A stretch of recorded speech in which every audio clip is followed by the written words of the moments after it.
امریکہ کی ثالثی میں اسرائیل اور لبنان کے درمیان جنگ بندی پر اتفاق۔ واشنگٹن میں چوتھے سہ فریقی مذاکرات کے بعد مشترکہ اعلامیہ جاری۔ امریکی محکمہ خارجہ کے مطابق دونوں فریق فوری جنگ بندی اور مذاکرات کے تسلسل پر متفق ہو گئے۔ مذاکرات کا اگلا دور 22 جون کو ہوگا۔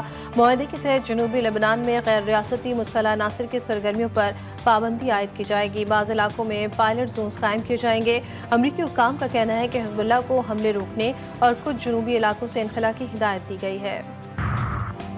ایران امریکہ سفارتی رابطوں میں پیش رفت۔ ایرانی خبر رساں ایجنسی فارس کے مطابق اگر دونوں ممالک کے درمیان مفاہمتی یادداشت پر اتفاق ہو جاتا ہے تو اسے 4 مراحل میں نافذ کیا جائے گا۔ رپورٹ میں واضح کیا گیا کہ مذاکرات کا عمل جاری ہے، ابھی تک کسی حتمی معاہدے تک نہیں پہنچا جا سکا۔ ایران کا کہنا ہے کہ کسی بھی ایسے معاہدے کو قبول نہیں کیا جائے گا جس میں لبنان سے متعلق معاملات کو نظر انداز کیا جائے۔ امریکہ کی جانب سے پیش کیے گئے نئے مسودے پر ایران نے تاحال باضابطہ جواب نہیں دیا۔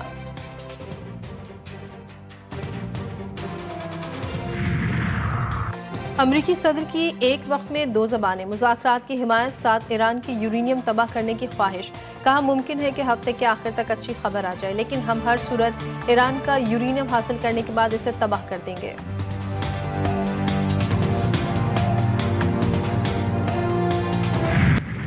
ایران نے جوہری ہتھیار حاصل نہ کرنے پر اتفاق کیا۔ سپریم لیڈر امریکہ اور ایران کے درمیان جاری مذاکرات میں شامل ہیں۔ امریکی صدر کا دعویٰ، کہا اسرائیلی وزیر اعظم نیتن یاہو سے سخت لہجے میں بات کی۔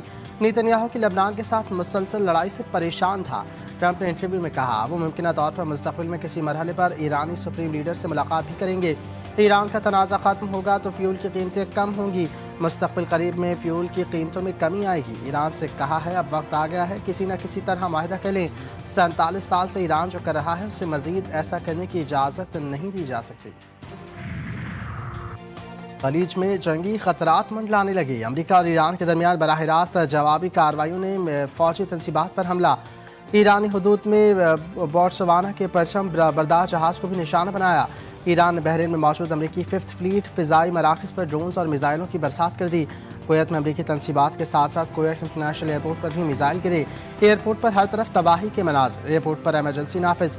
سول ایویشن اتھارٹی کے مطابق حملوں میں ایئرپورٹ کے بعض تنصیبات کو نقصان پہنچا۔ پاسداران انقلاب کا کہنا ہے کہ امریکی حملوں کا جواب دینا ناگزیر تھا۔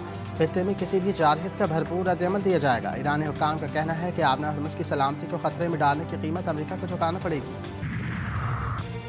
کسی بھی جارحیت کا فوری اور فیصلہ کن جواب دیا جائے گا۔ ایرانی وزیر خارجہ کا واضح اور 2 ٹوک پیغام، کہا ایرانی افواج ان مقامات پر دفاعی کارروائی کر رہی ہے جنہیں امریکہ جنگ بندی کی خلاف ورزی کے لیے استعمال کرتا ہے۔ جو کچھ پابندیوں اور جنگ سے حاصل نہیں ہوا وہ مزید جنگ سے بھی حاصل نہیں ہوگا۔ ایران کا ٹرمپ سمیت دیگر امریکی رہنماؤں کے قتل کی منصوبہ بندی کے الزامات کو مسترد۔ ایرانی وزارت خارجہ کے ترجمان اسماعیل بقائی نے امریکی وزیر خارجہ کے بیان پر رد عمل میں کہا ان کا ہر الزام ایک اعتراف ہے۔ امریکہ کے سفاکانہ جنگی جرائم، نسل کشی کے اقدامات اور انسانیت کے خلاف جرائم کو چھپا نہیں سکتا۔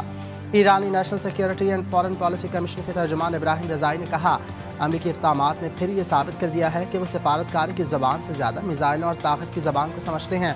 خطے میں بڑھتی کشیدگی کے دوران مذاکرات اور سفارتی راستوں کو نظر انداز کیا جا رہا ہے۔ طاقت کے استعمال سے صورتحال مزید بگڑ رہی ہے۔ ایران ہمیشہ مذاکرات کا حامی رہا، جارحیت کا جواب دینے کا حق محفوظ رکھتا ہے۔ حکومت اور پیپلز پارٹی کے درمیان بجٹ پر ڈیڈ لاک برقرار۔ ذرائع کے مطابق مذاکرات میں کوئی پیش رفت نہ ہو سکی۔ نائب وزیر اعظم اور وزیر خزانہ کی پیپلز پارٹی قیادت سے ملاقات ہوئی۔